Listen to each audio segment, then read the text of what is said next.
தமிழகத்தில் 2025 ஜூன் 16 முதல் புதிய மினி பஸ் சேவைகள் தொடங்க உள்ளனர். முதல்வர் மு.க.ஸ்டாலின் தஞ்சாவூரில் திட்டத்தை துவக்கியுள்ளார். சென்னையில் மட்டும் 72 புதிய பாதைகள் அடையாளம் காணப்பட்டுள்ளனர். இதில் தென் சென்னையில் 31 மற்றும் வட சென்னையில் 33 பாதைகள் உள்ளனர். முதல் கட்டமாக 20 தனியார் மினி பஸ்கள் இயக்கவிருக்கின்றனர். மொத்தமாக 2084 புதிய பாதைகள் அறிமுகமாகின்றனர். ஒரு பாதையின் நீளம் 25 கிலோமீட்டர் வரையிலானதாக இருக்கும். அதில் 65% சேவையின்றி உள்ள பகுதிகளாக இருக்க வேண்டும் என தெரிவிக்கப்பட்டுள்ளது. மக்களின் கடைசி மைல் போக்குவரத்தை மேம்படுத்தும் நோக்கில் தமிழக அரசின் புதிய முழுமையான மினி பஸ் திட்டம் 2025 ஜூன் 16ஆம் தேதி முதல் நடைமுறைக்கு வரவுள்ளது. முதலமைச்சர் மு.க.ஸ்டாலின் தஞ்சாவூரில் இந்த திட்டத்தை தொடங்கி வைக்கின்றார். முன்னதாக இருந்த திட்டத்தை விட வித்தியாசமாக இப்போது பெருநகர சென்னை மாநகராட்சிக்குள் தனியார் மினி பஸ்களுக்கு அனுமதி வழங்கப்படுகிறது. இதன் அடிப்படையில் முதல் நிலையில் 20 தனியார் மினி பஸ்கள் சேவையை துவங்க உள்ளனர்.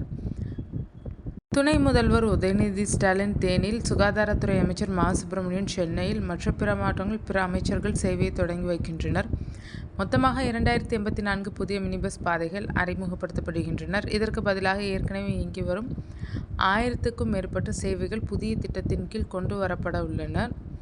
போக்குவரத்து துறை அதிகாரிகள் கூறியதாவது, தொடக்கமாக தென் சென்னை பகுதியில் 9 மினி பஸ்கள் மற்றும் வட சென்னையில் 11 மினி பஸ்கள் இயக்கம் தொடங்கும்.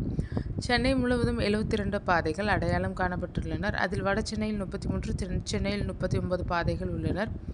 எல்லா பாதைகளுக்கும் விண்ணப்பங்கள் வந்துள்ளனர். ஆனால் முழுமையான ஆவணங்களுடன் பஸ்கள் தயாராகிய பிறகு மட்டுமே அனுமதிகள் வழங்கப்படும் என்றனர்.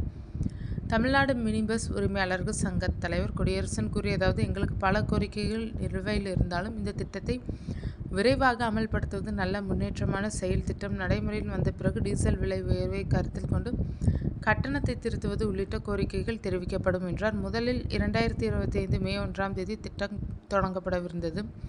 ஆனால் மாநில போக்குவரத்து கழக ஊழியர் சங்கம் மதுரை உயர்நீதிமன்றத்தில் மனு தாக்கல் செய்ததை தொடர்ந்து புதிய அறிவிப்பு மூலம் ஜூன் மாதம் இறுதி என மாற்றப்பட்டது. புதிய சட்டத்தின் கீழ் ஒரு பாதையின் அதிகபட்ச நீளம் 25 கிலோமீட்டராக நிர்ணயிக்கப்பட்டுள்ளது. இதில் 65% பாதைகள் தற்போதைய பொது போக்குவரத்து இல்லை என்ற பகுதிகளில் அமைய வேண்டும். மீதமுள்ள 35% பாதைகள் ஏற்கனவே உள்ள பாதைகளுடன் ஓவர்லாப் செய்யலாம். 1 கிலோமீட்டர் உள்ளகத்தில் நூலகம், மருத்துவமனை, மாவட்ட தாலுகா அலுவலகம், மேல்நிலைப் பள்ளிகள் போன்ற அரசு வசதிகள் இருந்தால் அந்த இடங்கள் வரை சேவையை நீட்டிக்கலாம். 25 கிலோமீட்டர் அதிகபட்ச பாதை நீளம் 65 சேவை இல்லாத பகுதிகளில் இருக்க வேண்டும். 35% ஏற்கனவே உள்ள பாதைகளுடன் ஒத்துப்போகலாம். 2084 புதிய பாதைகள் தமிழகம் எங்கும். தென் சென்னை 9 பஸ்கள், 39 பாதைகள், வட சென்னை 11 பஸ்கள், 33 பாதைகள். 1 கிலோமீட்டர் வட்டத்தில் அரசு வசதிகள் இருந்தால் பாதை நீட்டிக்கலாம்.